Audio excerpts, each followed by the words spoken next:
Doctor Yunus এমন একটা মানুষ আল্লাহ বাংলাদেশকে দিলেন, সারা পৃথিবীর প্রেসিডেন্টের উনি স্যার। তুরস্কের প্রেসিডেন্টের মতো এরকম সুলতানে তুর্কি, উনি ওনাকে স্যার বলে। মানে একটা মুসলিম যুক্তরাষ্ট্র তৈরি হলে যে একজন সুলতান সেখানে আসবে, সেই রকম একটা সুলতানি হাবভাব, সুলতানি একটা বিশ্বব্যাপী গ্লোবাল সেলিব্রিটি হওয়ার এই ভাবগুলি, এই দৃশ্যগুলি আমরা ডক্টর ইউনূস সাহেবের মধ্যে দেখতে পাচ্ছি কিনা। দেখবেন যে ডক্টর ইউনূস আসছে এখন আমাদেরকে, আমাদের তরুণদেরকে উন্নয়নের স্বপ্ন দেখাচ্ছেন, বড় হওয়ার সাহস দিচ্ছেন ইনশাআল্লাহ। কি ড্রোন আবিষ্কার, কি অ্যাটম বোম নির্মাণ, কি ন্যানো প্রযুক্তি, আমরা দেখব গোটা বাংলাদেশ সারা বিশ্বের লিড দিচ্ছে ইনশাআল্লাহ। সেই ব্রেইনে বাংলাদেশে আছে। মার্কিন মূল্যকে এক বাংলাদেশি বিজ্ঞানী, তিনি ক্লাস নেন, মাসে বেতন তার 2 কোটি। নাসা বিজ্ঞানীর অনেকজন আছে বাঙালি, আমাদের বাংলাদেশি। আমেরিকার ক্ষেপণাস্ত্রের ডিজাইন তৈরিকারী বাংলাদেশি। সারা বিশ্ব থেকে যদি বাংলাদেশ তার সন্তানদেরকে আনে, বাংলাদেশ এক রাতেই পরাশক্তিতে পরিণত হবে। এইরকম মেধা বাংলাদেশে আছে আলহামদুলিল্লাহ। বাংলাদেশের দিকে এই জন্যই সারা বিশ্বের দৃষ্টি পড়েছে, এমনি পড়ে নাই। প্রিয় ভাইয়েরা, তো এখন আমাদের ঐক্যবদ্ধ হওয়া চাই। আমাদের কি হওয়া চাই? ঐক্যবদ্ধ হওয়া চাই। গোটা বাংলাদেশ একটা শীষে ঢালা প্রাচীরের মতো হব। গোটা বাংলাদেশ ডক্টর ইউনূসের নেতৃত্বে আমরা ঐক্যবদ্ধ। ডক্টর ইউনূস 4-5 বছর ক্ষমতায় থাকবেন ইনশাআল্লাহ। এর আগে আমরা আর কোনো নির্বাচন শুনতেও চাই না, দেখতেও চাই না, কোনো দরকার নাই। আর আমি বললে বাকি না বললে বাকি, এটা চলে গেছে। 5ই আগস্ট এইসব দুর্নীতিবাজের নির্বাচন, এটা রহিত হয়ে গেছে, আকাশ থেকে রহিতকরণ হয়ে গেছে। এগুলি আর আসবে না ইনশাআল্লাহ। ওই যে কামব্যাক করবে, এটা হবে না। অনেকেই আবারও দুর্নীতি করার জন্য নির্বাচন জিকির করছেন, আবার মুখে জঙ্গিবাদের কথা বলছেন, জঙ্গিবাদের ভুয়া মার্কেটিং করতেছেন। 40 কোটি মানুষের 80 কোটি জুতা তোমাদের গালে মারবে ইনশাআল্লাহ। জঙ্গিবাদকে লাথি মারি আমরা। জঙ্গিতে তারা যারা মায়ের কোলে শিশুকে হত্যা করে বোমা মেরে, তারা জঙ্গিবাদী। তাহলে বাংলাদেশে 2024-এর 5ই আগস্ট আসলে মুসলিম যুক্তরাষ্ট্র তৈরি হওয়ার একটা রহমত নাজিল হয়েছে। আমরা হলাম স্রষ্টার বাঁশি, তিনি যখন বাজান তখন বাজি। এই বাংলাদেশে বহু শাহজালাল আছে, বলে গেলাম, কোন গৌর গোবিন্দের কোন চক্রান্ত সফল হবে না ইনশাআল্লাহ। বহু শাহজালাল আছে, ডিফেন্ডার আছে, ডিফেন্স। এই দেশের সরকার, তোমরা মুসলিম যুক্তরাষ্ট্র তৈরি করো, ঘোষণা দাও। মুসলিম এক রাষ্ট্রের উপরে হামলা হলে 57 রাষ্ট্রের উপরে হামলা বলে এটা ধরা হবে, এবং 57 দেশের সৈন্য দিয়ে তার জবাব দেওয়া হবে ইনশাআল্লাহ।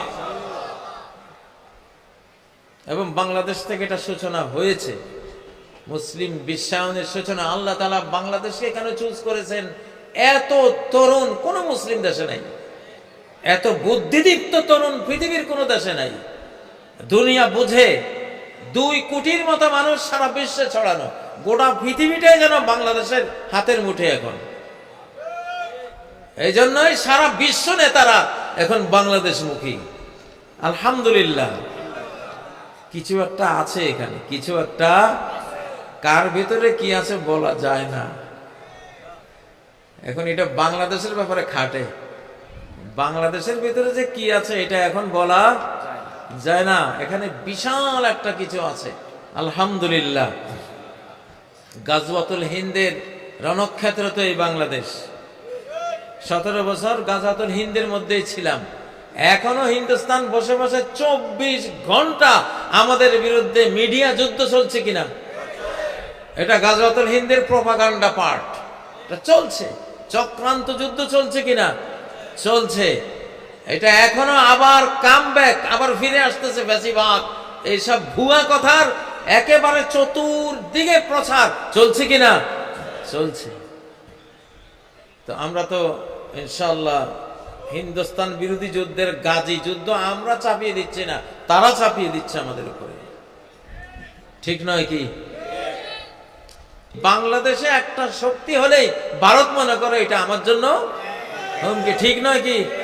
তো তাদের চক্রান্ত থেমে নেই, আমাদের সজাগ থাকতে হবে ইনশাল্লাহ। তবে আমরা সাবধান করে দিচ্ছি, বাংলাদেশের উপরে হাত দিবা, যারা হাত দিবা তাদের রাষ্ট্র সুদ্ধ দখল করে মুসলিম সাম্রাজ্যের বিস্তার ঘটানো হবে ইনশাআল্লাহ। এখন সেই যুগ, কারণ এটা আল্লাহ আমাদের সাথে আছেন। তুতিল মুলক মান তাশা, যাকে চাও সাম্রাজ্য তুমি দাও, ঠিক না? খন্দক যুদ্ধে নবীজির সাহাবীরা পরীক্ষা খনন করছেন, এমন এক পাথর পড়লো ওটা কোনো কোদাল দিয়ে বেলচা দিয়ে ভাঙ্গা যায় না। নবীজি আসলেন, তিনি কোপ দিলেন, নবুয়তের হাতের কোপ খেয়ে ওটা ফেটে গেল, আর একটা আলো বেরিয়ে গেল। সেই আলোতে পারস্য সাম্রাজ্যের বিল্ডিং গুলো নবীজি দেখলেন, প্রাসাদ গুলো দেখলেন। তিনি বললেন যে তোমরা সুসংবাদ গ্রহণ করো, পারস্য সাম্রাজ্য তোমরা দখল করবা। আরেকটা কোপ দিলেন, পাথর বাংলা একটা আলো বিচ্ছুরণ হয়ে রোমান সাম্রাজ্যের প্রাসাদ গুলো দেখা গেল। নবীজি বললেন রোমান সাম্রাজ্য তোমরা দখল করবা। কোরাইশ শুনে বলে যে মোহাম্মদ আমাদের থেকে বাঁচার জন্য, মুসলিমীয় আরব শত্রু থেকে বাঁচার জন্য গর্ত করে যান বাঁচাচ্ছে, সেই মোহাম্মদ তার এইসব গো বেচারাদেরকে সুসংবাদ দিচ্ছে পারস্য সাম্রাজ্য রোমান সাম্রাজ্য বিজয়ের। শুনছো মোহাম্মদের কথা? তখন আল্লাহ আয়াত নাজিল করলেন, সাম্রাজ্য তো মোহাম্মদের না, সাম্রাজ্য কার? আল্লাহর। তিনি চাইলে যাকে চান তাকে দিতে পারেন। আল্লাহ চাইলে বাংলাদেশকে বাংলা এম্পায়ার করে দিতে পারেন ইনশাআল্লাহ, ঠিক নয় কি? বাংলা এম্পায়ার আল্লাহ তুমি কবুল করো ইনশাআল্লাহ। বাঙালিরা খুব সূক্ষ্ম বুদ্ধিওয়ালা। W Hunter our Indian Muslims এই বইতে লিখেছেন যে ব্রিটিশদেরকে মার দিয়েছে এই হিন্দুস্তানে, এই ভারতবর্ষে, এবং ভারতীয়রা ব্রিটিশরা হেরে গেছে এখানে দুই কারণে। একটা হলো বাঙালির সূক্ষ্ম বুদ্ধি, আর এই সূক্ষ্ম বুদ্ধি বাঙালিরা দিয়েছে পাঠানদেরকে, পাঠানরা দিয়েছে গায়ের জোর, এরা দিয়েছে বুদ্ধি, ওরা দিয়েছে কি গায়ে, যে দুইটার সমন্বয় হওয়াতে আমরা হেরে গেছি। ব্রিটিশরা লিখেছে। তো বাংলাদেশের মানুষের সূক্ষ্ম বুদ্ধি মাশাআল্লাহ, ছোট্ট ছোট্ট শিশুরা আরব শিশুদেরকে হারিয়ে আল কোরআনের প্রতিযোগিতা ফার্স্ট হয়ে আসে।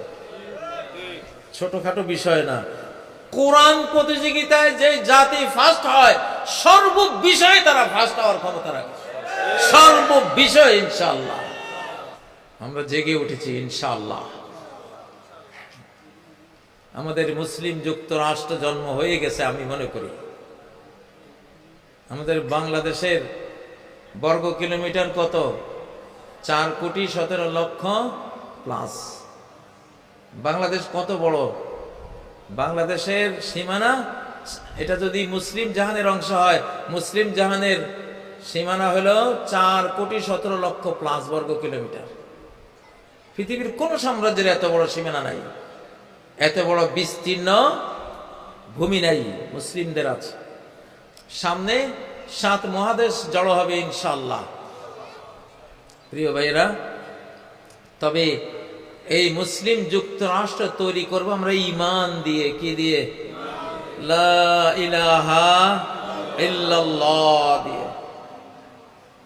এখন নেতানিয়াহুরা বোমা মারছে লা ইলাহা ইল্লাল্লাহর উপরে, কালেমার উপরে বোমা মেরে কোনো লাভ নাই। কালেমার পাওয়ার কত? 7 আসমান 7 জমিন। লাওয়ান্নাস সামাওয়াতি সাবআ ওয়াল আরদিনাস সাবআ ফি কিফা ওয়া আমরাহুন্না গায়রি ফি কিফা ওয়া লা ইলাহা ইল্লাল্লাহু ফি কিফা লামালাত বিহিন্না লা ইলাহা ইল্লাল্লাহ। সাত আসমান সাত জমিন যদি এক মহাজাগতিক পাল্লায় তুলে দাও, আর লা ইলাহা ইল্লাল্লাহকে এক পাল্লায় তুলে দাও, লা ইলাহা ইল্লাল্লাহর ওয়েট, ক্ষমতা, শক্তি মহাবিশ্বের চেয়ে বেশি। আল্লাহু আকবার। লা ইলাহা ইল্লাল্লাহ বিজয়ী হবে। কি? লা ইলাহা ইল্লাল্লাহ বিজয়ী হবে। উলু হুবাল, উলু হুবাল, উলু মানে জয়। উলু মানে কি? ওহদের যুদ্ধের সময় আবু সুফিয়ান স্লোগান দিয়েছিল উলু হুবাল, হুবাল জয়, হুবাল জয় বাংলা। এটা শিরকি স্লোগান। এটা কি? শিরকি স্লোগান। জয় বাংলা, জয় বাংলা হলো ইন্ডিয়ার স্লোগান। তারা বাংলাদেশ জয় করেছে 71 সালে, সেই স্লোগান দিয়েছে। আর আমাদের নাদানরা এটাকে বাংলাদেশি স্লোগান মনে করে তারা ওই ইন্ডিয়া স্লোগান মুখে নিয়ে তারা এই 53 বছর কাটিয়েছে, নাদানের দল। আমাদের স্লোগান হলো নারায়ে তাকবীর। জোরে, আরো জোরে, আরো জোরে।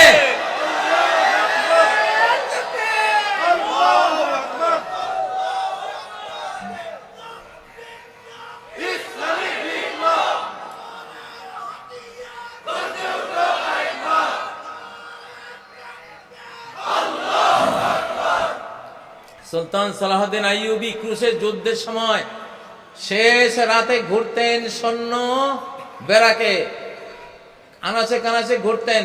যেখানে দেখতেন সৈনিকরা তাহাজ্জুদ পড়ছে, তেলাওয়াত করছে, আল্লাহর কাছে কাঁদছে, সুলতান সালাহউদ্দিন বলতেন মিনহা হুনা ইয়াতিন নাসার, এখান থেকে আমার বিজয় আসবে। ইন কুনতুম মুমিনিন, যদি ঈমান থাকে বিজয়ী হবেই তোমরা। আমরা বিজয়ী হব গণতন্ত্র দিয়ে না, সমাজতন্ত্র দিয়ে না, পুঁজিবাদ দিয়ে না, হুজুর মুজুরের তরিকা দিয়ে না। বিজয়ী হব ঈমান দিয়ে। কি দিয়ে? ঈমান দিয়ে। একজনকে মারতে গিয়ে গোটা জাতি মরে গেছে, ঈমানের ইতিহাসে আছে না? লূত আলাইহিস সালামকে মারতে গিয়ে গোটা লূত আলাইহিস সালামের জাতি মরে গেছে। নূহ আলাইহিস সালামকে মারতে গিয়ে গোটা নূহের জাতি মহাপ্লাবনে তলিয়ে গেছে। মূসা আলাইহিস সালামকে মারতে গিয়ে গোটা ফেরাউনের আলে ফেরাউন সব মারা পড়েছে। ঠিক নয় কি? হ্যাঁ, তো ঈমানের শক্তিটা কত! ঈমানের সাথে যুদ্ধে এই পর্যন্ত কেউ বিজয়ী হয়নি। নমরুদ বিজয়ী হয়নি, সাদ্দাত বিজয়ী হয়নি, কারুন বিজয়ী হয়নি, কেউ বিজয়ী হয়নি। এই যুগের ফেরাউনরা বিজয়ী হবে? আমি একটা প্রতীক্ষায় আছি, আল্লাহ তাআলা মুমিনদের শক্তি কম থাকলে বেঈমানের যুদ্ধ লাগিয়ে দেন পাখির সাথে। যেমন আবাবিল, আব্রাহার 60,000-এর সাথে ছোট্ট ছোট্ট পাখির যুদ্ধ লাগিয়ে দিয়েছেন। সেই যুদ্ধে পাখিরা বিজয়ী হয়েছে, হস্তি বাহিনী আবাবিলের হেরে গেছে। ঠিক না? আবার আরেক যুদ্ধে দেখা যায় ইব্রাহিম আলাইহিস সালাম আর ওনার স্ত্রী ছাড়া কোনো ইমানদারে নাই, ওনারা দুইজন মুমিন মুমিনা। নমরুদ তখন বিশ্ব রাজা, সারা বিশ্বের তিনি সুপার পাওয়ার, তার কোটি কোটি সৈন্য সামন্ত। নমরুদের সাথে কি যুদ্ধ করার ইব্রাহিমের কোনো ক্ষমতা আছে? নাই। তো আল্লাহ তাআলা বলেন ইব্রাহিম তুমি চুপ থাকো, আমি আমার এক বাহিনীর সাথে তার যুদ্ধ লাগাইতেছি। আল্লাহ তাআলা মশক বাহিনীর সাথে নমরুদ বাহিনীর যুদ্ধ লাগাই দিলেন। আল্লাহ মশক বাহিনীর পক্ষ নিলেন। জয়ী হয়েছে কে? মশক বাহিনী জয়ী হয়েছে। এক পঙ্গু মশার আঘাতে নমরুদ নিজে খুন হয়েছে, আর মশক বাহিনী বিজয়ী হয়েছে। হযরত ইব্রাহিম আলাইহিস সালাম সেফ হয়ে গেছেন। ঠিক না? আরে বাবা, এই মহাবিশ্বের সবকিছু আল্লাহর বাহিনী, জুনদুল্লাহ। সবকিছু কি? জুনদুল্লাহ। সাগরগুলি আল্লাহর বাহিনী। সাগরগুলি কার বাহিনী? আল্লাহর বাহিনী। মুসা আলাইহিস সালামের সময় আল্লাহ বলেন মুসা তুমি পার হয়ে যাও, আমি ফেরাউনের সাথে সাগরের যুদ্ধ লাগাচ্ছি। কারণ সাগরে তো আমার ফোর্স, আমার সোলজার, সাগরের সাথে লাগাইছে যুদ্ধ। পরিণতি কি? পরিণতি কি হয়েছে? হ্যাঁ, এখনো সাগরের সাথে যুদ্ধ হবে। আরে নেতানিয়াহু, তুই আর তোর মুরব্বীর সাথে যুদ্ধ হবে সাগরের সাথে। কার সাথে? মহাসাগরের সাথে। এক এক সুনামি আসবে। 2004 সালে সুনামির গতি ছিল পার আওয়ার 900 কিলোমিটার। আল্লাহু আকবার। পানির গতি 900 কিলোমিটার। সেই পানির মধ্যে ট্রেন ভাসতেছে, ঢুকতে পারতেছে না, ডুবার সময় পাচ্ছে না, এমন গতি। লোহা লক্কর ভাসিয়ে নিয়ে যাচ্ছে, এমন গতি। সেই গতি দেয়ার মালিক আছেন না নাই? তোমরা আমাগরে জঙ্গি বলো, আর সাগরে জঙ্গি বলো না। মিয়ানমারে যে একটা নাড়া দিয়া 334টা অ্যাটম বিস্ফোরণ হয়েছে, ওরা বলে বিজ্ঞানীরা, যে মিয়ানমারকে যে নাড়াটা দিয়েছেন আল্লাহ তাআলা, এখানে তিনি 334 নিউক্লিয়ার বোমের বিস্ফোরণ ঘটাইছেন। তাহলে ভূমিকম্প তো জঙ্গি, এতগুলি বোমা মারছে, কেউ যে কিছু বলো না। ঠিক না বে ঠিক? মানুষ হলো পৃথিবীর বস। এই বস যখন মূল মালিকের সাথে গন্ডগোল করে, আল্লাহ তাআলা শ্রমিক দিয়া বসের পিটান। ঠিক না বে ঠিক? হ্যাঁ, তো শেষ জামানায় বিশাল বিশাল ঘটনা এখন আসতেছে। অ্যাস্টেরয়েড, একটা আকাশ থেকে পাথর পড়বে, হয়তো 150 কিলোমিটার লম্বা। এইটা হয়তো আটলান্টিক মহাসাগরে আল্লাহ মারবেন, এটা আছে, অনেক প্রেডিকশনে ভবিষ্যৎবাণীতে আছে। এটা আটলান্টিক মহাসাগরে মারলে এটার ধাক্কায় যে পারমাণবিক বিস্ফোরণ হবে, একটা মহাদেশ মানচিত্র থেকে মাটির নিচে চলে যাবে। সে মহাদেশ কোনটা আমি নাম নেব না।